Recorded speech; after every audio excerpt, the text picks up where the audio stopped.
Hello and welcome again. My name is Marta. Today is the 13th of October and this time I'm bringing you some rather nice details regarding Grim Fandango and the remastered version, which of course is making its way to the PS4 and the PC next year. Now basically I'm going to be focusing on the improvements that we're going to be seeing in the remastered version. Now, the most noticeable difference comes, of course, with the game's graphics. Grim Fandango's pre-rendered backgrounds have been up-resed and textures for the real-time 3D models have been wholly recreated. And what's rather cool is that you can actually switch between the old 3D models and the new ones with the DualShock 4 touchpad, and I would assume there'll be a version of this on the PC as well. And so you can directly see in-game the difference in resolution, and it's pretty striking. Now there will of course be more changes in this. There are some nice subtle visual changes, in form of the lighting effects, like say the green glow of a computer monitor or the sunlight pouring through the window have been applied to character models.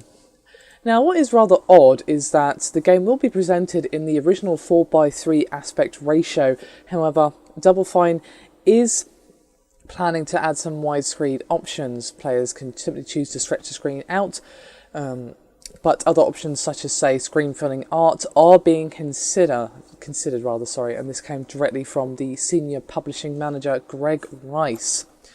Now as well as all this, it will be adding a new analog control scheme. These controls are actually based on a player mod, and Double Fine actually contracted the modder who originally developed the alternate controls to actually bring his work to the remastered version, which makes controlling the main character much easier.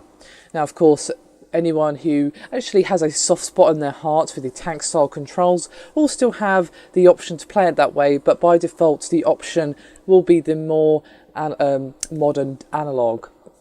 Now the soundtrack is also being redone, and the Melbourne Symphony, which actually recorded the soundtrack for the rather beautiful Broken Age, is performing the score and is actually being recorded next week. Now, it doesn't stop there. I know there's more. It's quite good to say the least. There'll also be the nice added extra of developer commentary, as Tim Schafer and other Grim Fandango developers recorded commentary during a series of gameplay sessions. As you move throughout the game, a clapperboard icon will appear on the upper left of the screen when Manny is near certain objects or locations.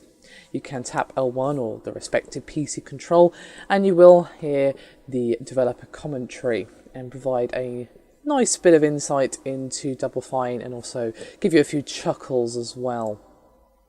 So, there you have it, some very nice changes. Double Fine have clearly been putting a lot of effort into this remastered version, which is nice to see.